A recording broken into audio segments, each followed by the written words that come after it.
जय श्री राम। नमस्कार सभी मित्रों को।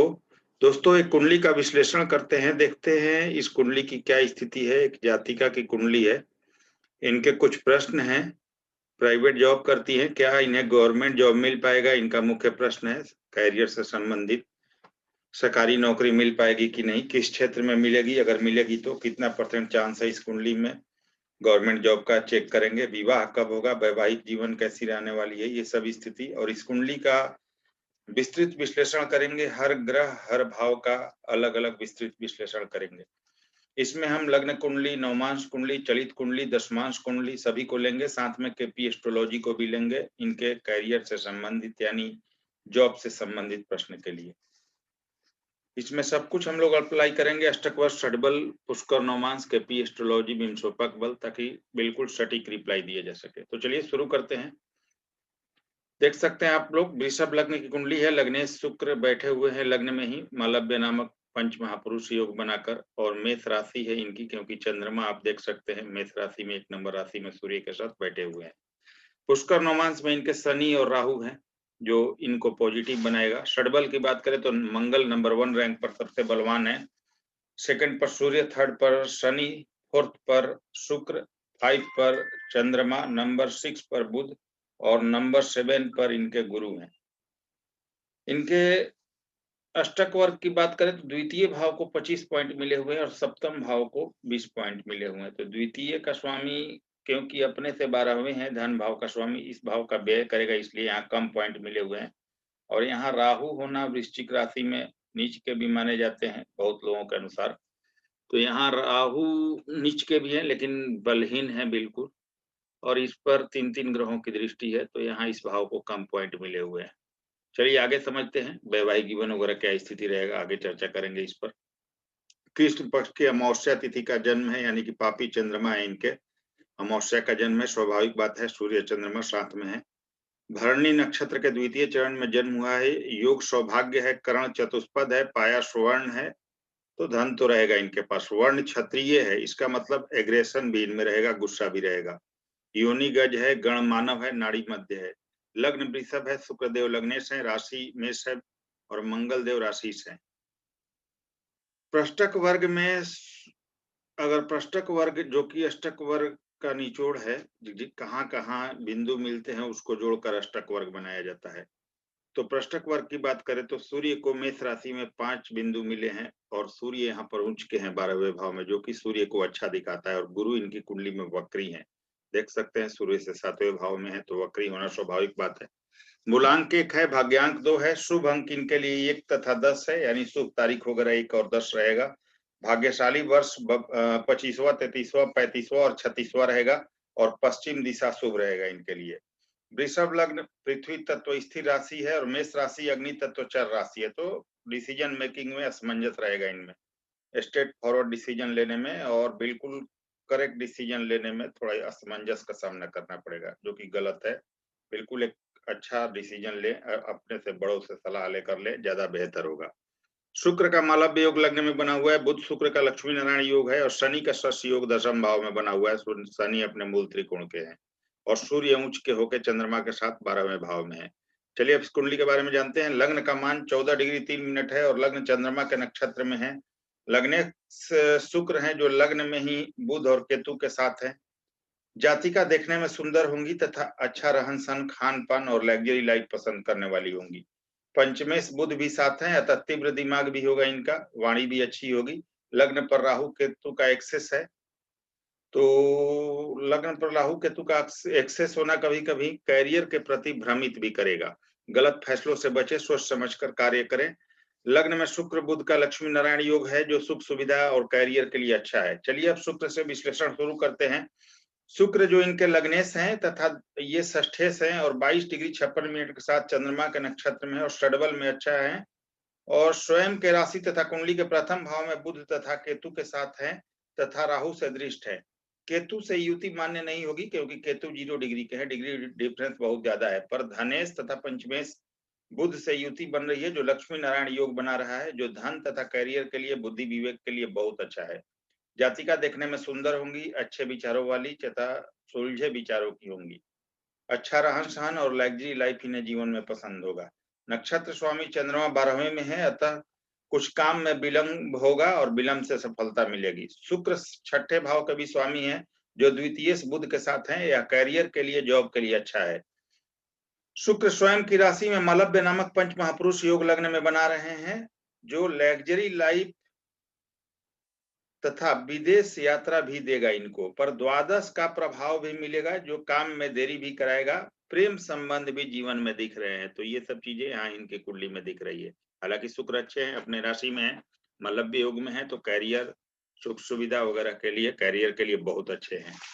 चलिए आगे चर्चा करते हैं बुध पर, क्योंकि द्वितीय भाव के स्वामी बुध है, तो बुध द्वितीयेश और पंचमेश हैं, और वह 6 डिग्री 32 मिनट के साथ सूर्य के नक्षत्र में है तथा षडबल में कमजोर एवं विमशोपक बल में है, परंतु सूर्य से अस्त है, परंतु दिग्बली है, जिससे बुध देव को दिग्बल होने से बल प्राप्त हो रहा है तथा अपने मूल त्रिकोण से नवम ध्यान दीजिए, अपने मूल त्रिकोण से नवम भाव में आ रहे हैं, यानी लग्न में आ रहे हैं बुध देव।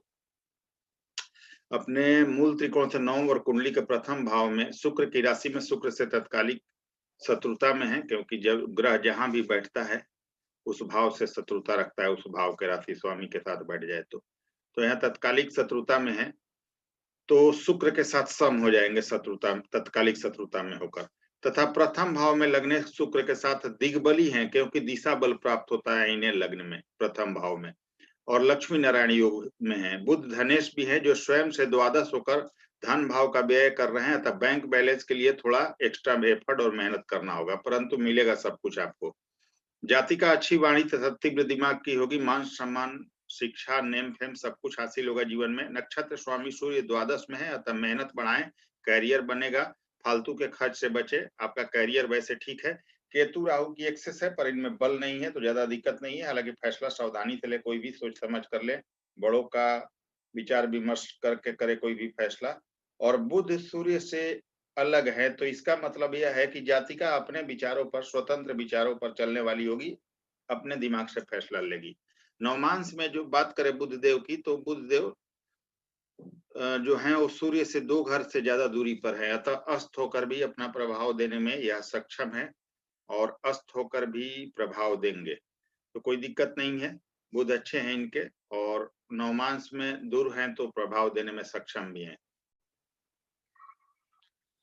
चंद्रमा की बात करें, तृतीयेश है और 17 डिग्री 58 मिनट के साथ शुक्र के नक्षत्र में है, और षडबल में सामान्य है तथा स्वयं से दशम और कुंडली के द्वादश भाव में सूर्य के साथ है, और मेष राशि में है। तो और यहाँ पर द्वादश भाव में मंगल की राशि में, मंगल से तत्कालिक मित्रता में है, और सूर्य से युति तथा गुरु से दृष्ट है। कृष्ण पक्ष के 6 चंद्रमा है और सूर्य के साथ हैं, तो अमावस्या योग तो होगा ही। यह मानसिक चिंता तथा परेशानियां एवं फालतू का खर्च देगा, और भविष्य में जन्म स्थान से दूर भी करेगा। जीवन में जमीन जायदाद और मकान संबंधी कुछ उलझन भी देगा। चंद्रमा को स्ट्रॉन्ग करें, हालांकि गुरु की दृष्टि आपको बहुत हेल्प करेगी, पर आय के अनुपात में खर्च ज्यादा दिख रहा है। नक्षत्र स्वामी चंद्रमा के शुक्र हैं, जो कि लग्न में बैठे हुए हैं, तो विदेश यात्रा का भी प्रबल योग दिख रहा है, तो चंद्रमा को स्ट्रॉन्ग करना होगा, नहीं तो ये अमावस्या योग आपको थोड़ा सा जीवन में स्ट्रगल भी देगा और मानसिक डिप्रेशन या चिंता भी देगा। तो चंद्रमा और सूर्य को पॉजिटिव कीजिए। सूर्य तो ठीक है, उच्च के हैं, चंद्रमा को ठीक कर लेना है, स्थितियां आपके अनुकूल हो जाएंगी। उपाय मैं आपको बता दूंगा वीडियो के लास्ट में। सूर्य की बात करें तो चतुर्थ भाव के स्वामी हैं, और वह 25 डिग्री 22 मिनट के साथ शुक्र के ही नक्षत्र में है, और षडबल में यह अच्छे हैं, बलवान है और विमशोपक बल में है, तथा स्वयं से नवम और कुंडली के द्वादश भाव में, मंगल की राशि में मंगल से तत्कालिक मित्रता में है, तथा चंद्रमा से युति एवं गुरु से दृष्ट है। चतुर्थेश तृतीय भाव के स्वामी चंद्रमा के साथ द्वादश में है, यानी कि चतुर्थ का स्वामी तृतीय भाव के स्वामी के साथ द्वादश भाव में मेष राशि में बैठा हुआ है, और अष्टमेश गुरु से दृष्ट है, अतः जन्म स्थान से दूर पूर्व दिशा की ओर सफलता मिलेगी। विदेश जाने का भी योग है। जन्म स्थान से ज्यादातर जीवन में दूर रहना होगा। किसी भी प्रकार के विवाद से बचे, फालतू के खर्च से बचे, मेहनत बढ़ाएं। हालांकि चंद्रमा के साथ अमावस योग है, जो मानसिक चिंता भी देगी, तो चंद्रमा को पॉजिटिव करें और माँ के स्वास्थ्य का ख्याल रखें, बेहतर रहेगा। मंगल की बात करें, मंगल आपके सप्तमेश और मंगल द्वादश है, यानी सप्तम और 12वें के स्वामी आपके मंगल बनते हैं, और वह 25 डिग्री 42 मिनट के साथ बुध के नक्षत्र में है और षडबल में अत्यंत बलवान है, तथा स्वयं के मूल त्रिकोण से द्वादश, अपने मूल त्रिकोण से 12वें है, यानी कि 12वें भाव का व्यय कर रहे हैं। और कुंडली के एकादश भाव में गुरु की राशि में गुरु से तत्कालिक शत्रुता में है। आय भाव में सप्तमे से, अतः विवाह के बाद भाग्योदय दिख रहा है आपका, पर खर्चे बहुत होंगे तथा गुस्सा भी रहेगा। मंगल दिग्बल के करीब हैं, क्योंकि दशम में दिग्बली होते हैं, तो दिग्बल के करीब होना अच्छा है कैरियर के लिए, कैरियर आपको अच्छा देंगे। वाणी पर नियंत्रण रखें। शिक्षा संतान के लिए ठीक है, कैरियर भी देंगे, पर आय से अधिक खर्च होगा। चलित कुंडली में मंगल द्वादश भाव यानी 12वें भाव का फल दे रहे हैं और स्वराशि के हैं, तो यह ठीक है कैरियर वगैरह के लिए, विदेश वगैरह से लाभ, और विवाह के बाद विदेश जाने का भी अवसर मिलेगा। पर आय से ज्यादा खर्च करेंगे, यह स्थिति बनी हुई है। गुस्सा देंगे, गुस्से से बचे, और आंखों से संबंधित परेशानी साफ साफ चलित कुंडली में दिख रहा है। मंगल सूर्य की युति 12वें में होना, लेकिन विदेश यात्रा को भी दिखा रहा है, तो ये स्थिति है मंगल की। गुरु की बात करें तो गुरुदेव आपके अष्टम और एकादश के स्वामी हैं, और वह 14 डिग्री 46 मिनट के साथ राहु के नक्षत्र में है, षडबल में कमजोर हैं, और स्वयं से एकादश यानी कि अपने मूल त्रिकोण से एकादश भाव में है, और इनकी दृष्टि भी आप देख सकते हैं। और स्वयं से एकादश तथा कुंडली के छठे भाव में शुक्र की राशि में, शुक्र से तत्कालिक शत्रुता में है। शुक्र जो कि लग्नेश है वह अच्छे हैं, अतः गुरु का विपरीत राजयोग बनेगा, जो अष्टमेश होने के कारण संघर्षों के बाद विपरीत राजयोग का फल देंगे, और संघर्ष करा के अपने दशा अंतरदशा में लाभ देंगे। छठे में बैठे हैं और दशमेश शनि को तथा दशम भाव को देख रहे हैं, तथा द्वितीय भाव को भी देख रहे हैं, और एकादश भाव से बैठे स्वयं मंगल देव गुरु को देख रहे हैं, अतः द्वितीय, छठे, दसवीं और एकादश का संबंध बना। ध्यान दीजिएगा, छठे भाव में बैठे हैं, दशम भाव और दशमेश को देख रहे हैं, और यहाँ तक कि यह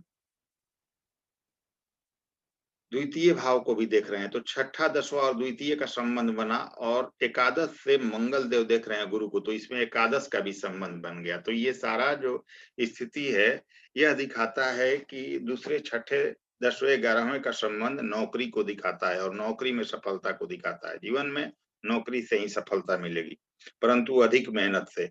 भाई बहनों से मतभेद को भी दिखाता है, गुरु वक्री भी हैं, भाई बहनों के किसी प्रकार के मतभेद से बचे, और वक्री होने का मतलब है कि संघर्ष के बाद अपने दशा अंतरदशा में आपको लाभ देंगे। सूर्य चंद्रमा की दृष्टि गुरु पर ज्ञान तथा पराक्रम देगा। गुरु स्वयं सूर्य और चंद्रमा को देख रहे हैं, जो अच्छा है, और विदेश जाने का भी योग यहाँ दिख रहा है। अब यहाँ आपके शनि की बात करें तो शनि नवम तथा दशम भाव के, यानी आपके लिए पूर्णतः योग कारक होकर अपने मूल त्रिकोण राशि में, कुंभ राशि में 17 डिग्री 3 मिनट के साथ बैठे हुए हैं, और राहु के नक्षत्र में है, और षडबल में बलवान है, और स्वयं के मूल त्रिकोण राशि तथा कुंडली के दशम भाव में है, तथा गुरु से दृष्ट है, एवं पुष्कर नवमांश में होने से अत्यंत श्रेष्ठ है। स्वयं के मूल त्रिकोण राशि में शश नामक पंच महापुरुष योग में है, जो कि कैरियर, जॉब, मकान, वाहन, सुख सुविधा के लिए बहुत जबरदस्त है, परंतु थोड़ा खर्चा भी करेगा और जन्म स्थान से दूर भी करेगा। सप्तम भाव पर और राहु पर दृष्टि विवाह में विलंब कराएगा। कैरियर, जॉब के लिए शनि अच्छे हैं, पिता से संबंध अच्छा रखे, आपको जीवन में लाभ होता रहेगा। और देखिए यहाँ, क्योंकि शनि की दृष्टि सूर्य पर भी है और चंद्रमा पर भी है, तो चंद्रमा पर दृष्टि होना थोड़ा मानसिक अशांति या परेशानी को दिखाता है। सूर्य पर पिता संबंधी परेशानी या सरकारी कामों में विलंब को भी दिखाता है। तो वैसे तो शनि बहुत अच्छे हैं, लेकिन सूर्य और चंद्रमा पर दृष्टि थोड़ा नेगेटिव प्रभाव देगा, तो इसका भी उपाय मैं आपको मतलब वीडियो के लास्ट में बता दूंगा। अब बात करें राहु की, सप्तम भाव में वृश्चिक राशि में 0 डिग्री 28 मिनट के साथ गुरु के नक्षत्र में है। वैसे राहु वृश्चिक में नीच के माने जाते हैं, हालांकि इनकी दृष्टि में बल नहीं है क्योंकि 0 डिग्री के हैं, परंतु जहां बैठे हैं थोड़ा बहुत परेशानी देंगे, विवाह में देरी वगैरह करेंगे, हालांकि पुष्कर नवमांश में है, जिससे इनकी स्थिति बहुत हद तक ठीक है, और इनकी दृष्टि में किसी भी प्रकार का बल नहीं है। अब बात करें केतु की, तो केतु की दृष्टि हालांकि इस कुंडली में मान्य नहीं होगी, क्योंकि राहु और केतु 0 डिग्री के हैं। वृषभ राशि में प्रथम भाव में 0 डिग्री 28 मिनट के साथ सूर्य के नक्षत्र में है, दृष्टि में बल नहीं है।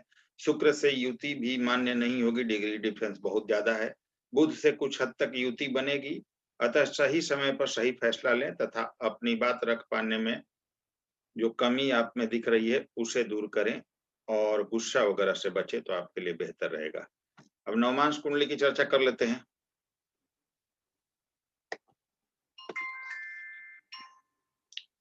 नवमांश कुंडली में देखिए, लग्न के लग्नेश शुक्र तथा नवमांश के कारक शुक्र बनते हैं। दोनों लग्न के लग्नेश भी शुक्र हैं और नवमांश के भी कारक शुक्र हैं, जो कि तृतीय भाव में राहु के साथ बैठे हैं 4 नंबर मकर राशि में।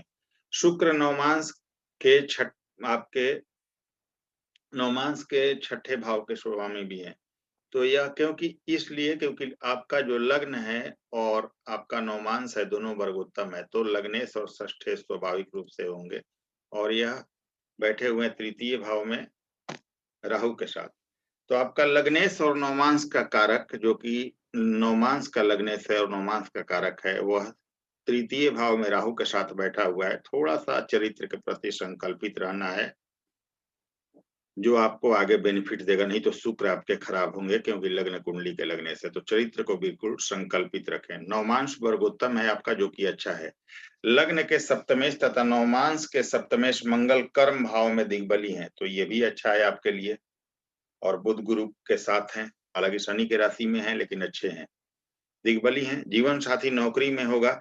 आपके जीवन साथी जो जिससे विवाह होगा वो नौकरी में होने का ही होगा। चंद्रमा पंचम में है तो प्रेम संबंध आपके देंगे। सूर्य अष्टम में विवाह में विलंब पर अच्छा जीवन साथी देंगे आपके। सप्तम भाव में है सूर्य, क्षमा कीजिएगा, तो विवाह में थोड़ा विलंब देंगे लेकिन जीवन साथी बहुत अच्छा देंगे। गुरु दशम में अच्छे हैं। भाग्येश शनि एकादश में अच्छे हैं। जो पंचमेश बुध हैं वो दशम में अच्छे हैं आपकी कुंडली में। लग्न कुंडली के नवमेश यानी कि लग्न कुंडली का नवम भाव, जो कि आपके भाग्य का भाव है, उसका सूक्ष्म विश्लेषण यहाँ से किया जाता है नवमांश से। तो भाग्य भी अपना देख सकते हैं आप नवमांश से। तो आपका भाग्येश जो है नवमांश में आए भाव में गुरु की राशि में बैठा हुआ है, तो बहुत अच्छी स्थिति है ये। और आपके लग्न कुंडली के हाईएस्ट डिग्री मेकर मंगल दशम भाव में दिग्बली है नवमांश कुंडली के, और सेकंड हाईएस्ट डिग्री मेकर सूर्य सप्तम में है। तो ठीक है, मिला जुला के दोनों केंद्र में है, अच्छी स्थिति है। नवमांश आपका ठीक है, सामान्य है, कोई दिक्कत नहीं दिख रही है। भाव चलित कुंडली की बात करें तो आप देख लीजिएगा, मैं बता देता हूँ भाव चलित कुंडली की स्थिति। केवल मंगल 12वें भाव में स्वयं के राशि में चले गए हैं, जो कि अच्छा ही है आपके लिए, लेकिन आंखों से संबंधित परेशानी देंगे। अब दशमांश कुंडली भी देख लीजिएगा, मैं प्रेडिक्शन बता देता हूँ। लग्न के दशमेश तथा दशमांश के कारक अपने लग्न कुंडली के दशम भाव के स्वामी शनि बनते हैं और दशमांश के कारक भी शनि ही बनते हैं, जो कि तृतीय भाव में बैठे हुए हैं दशमांश कुंडली के। तो जो कि सफलता के बाद, मतलब कि अधिक मेहनत के बाद सफलता को दिखाता है। तो मेहनत ज्यादा करना होगा आपको सफलता पाने के लिए। D10 के लग्नेश शुक्र बनते हैं, जो कि चतुर्थ भाव में अच्छे हैं। दशमेश भी आपके D10 के शनि है, जो तृतीय में है, अतः कैरियर के लिए मेहनत ज्यादा करना होगा। अब अष्टम में सूर्य हैं, जो कैरियर में देर करेंगे। दशम में गुरु ठीक है, कैरियर में मेहनत ज्यादा करनी होगी, तब जाके कैरियर बनेगा आपका। केपी से बात करें तो वो भी देख लीजिएगा, मैं बता देता हूँ। सिक्स्थ कक्षपल सब लॉर्ड आपके छठे भाव के उपनक्षत्र स्वामी राहु हैं। अगर हम बात करें तो यहाँ देख भी सकते हैं, देख लीजिए आप लोग, मैं दिखा देता हूँ। कुछ लोगों ने कहा था कि गुरुजी आप कुंडली को हिंदी में दिखाया कीजिए ताकि समझ में आए, तो चलिए हिंदी में दिखा देता हूँ इस चीज को। देखिए छठा भाव है, ये जो भाव स्पष्ट यहाँ है उसमें छठे भाव पर जाइए और छठे भाव के उप नक्षत्र स्वामी को देखिए। छठे भाव के सामने और उप नक्षत्र स्वामी के नीचे आइएगा तो यानी कि सिक्स्थ कक्षपल सब लॉर्ड छठे भाव को उप नक्षत्र स्वामी राहु हैं। और यहाँ राहु को देख लीजिए कि किसके नक्षत्र में है, आपको क्लियर हो जाएगा। तो राहु जो है वो यहाँ गुरु के नक्षत्र में। तो अब क्या देखना है, राहु और गुरु को देख लेना है कि क्या ये जॉब का भाव दे रहे हैं। तो स्वाभाविक रूप से आप केपी चार्ट देखेंगे तो दोनों ही 6 और 11 दे रहे हैं कॉमन रूप से। तो 100% यहाँ जॉब का योग है, लेकिन यह जॉब आसानी से नहीं होगा, मेहनत बहुत ज्यादा करनी है कुंडली के अनुसार। तो मेहनत करें, अपने मेहनत को बढ़ाएं। जॉब का योग कब होगा वो भी मैं बता देता हूँ। चलिए, आंखों से संबंधित परेशानी आपकी कुंडली में साफ दिख रही है। आगे बात करें और चीजों के लिए, तो जॉब के लिए स्टेट गवर्नमेंट और बैंकिंग सेक्टर बहुत अच्छा है आपके लिए, उसी में ट्राई करें। लव मैरिज का योग है आपकी कुंडली में, लव मैरिज का योग है और कर भी सकती हैं। वैवाहिक जीवन में कुछ परेशानी है, कुंडली दिखा के मैचिंग करा के अच्छे से शादी करना है और एग्रेसिव नेचर से बचना है, तो ज्यादा परेशानी नहीं होगी। चाइल्ड बर्थ में थोड़ी देरी दिख रही है, परंतु चाइल्ड बर्थ होगा, कोई दिक्कत नहीं है, कोई परेशानी ज्यादा नहीं होने वाली है। आंखों से संबंधित परेशानी के लिए भी उपाय मैं आपको बता देता हूँ। गवर्नमेंट जॉब का योग है, परंतु बहुत ज्यादा मेहनत करनी होगी, अपनी मेहनत को बढ़ाएं। 60% योग है गवर्नमेंट जॉब का, अगर आप मेहनत करें तो 100% हो सकता है। विवाह का योग चल रहा है जो कि पूरा 2022 तक चलेगा, पर 2023 में ज्यादा अच्छा चलेगा और 2023 में ही करना उचित भी है और 2023 में ही आपकी शादी जहां तक दिख रही है कुंडली होगी भी, और बहुत परफेक्ट योग है 2023 में। वैसे 2022 में भी योग चल रहा है, लेकिन 2023 में परफेक्ट रूप से योग है। जॉब का योग अभी से लेकर 2023 तक है, मेहनत बढ़ाएं, 2022 से जॉब लगने का प्रबल योग बनेगा और अगस्त सितंबर के बाद बनेगा, लेकिन आपको मेहनत ज्यादा करनी है। उपाय कीजिएगा तो थोड़ा जल्दी भी काम होगा आपका। 60% योग है, अगर मेहनत करें तो 100% हो सकता है। उपाय की बात करें तो सूर्य को प्रतिदिन जल दे, आदित्य हृदय स्तोत्र का पाठ करें, शंकर भगवान की नियमित रूप से पूजा और समय समय पर रुद्राभिषेक कराएं, चंद्रमा का बीज मंत्र ओम सोम सोमाय नमः प्रतिदिन 108 बार करें। राहु के लिए काला तिल काला उड़द का दान शनिवार को 10-20 रुपए का किसी गरीब को या मंदिर में करें, या पानी वाला नारियल बहते पानी में 7 शनिवार प्रवाहित कर दें, ये आपके लिए बहुत अच्छा होगा। और पन्ना तथा नीली रत्न आप पहन सकती हैं। तो चलिए, ये रहा आपकी कुंडली का विश्लेषण। अगर वीडियो पसंद आए तो लाइक शेयर सब्सक्राइब जरूर करें। अगले वीडियो में फिर से मिलते हैं। नमस्कार, धन्यवाद।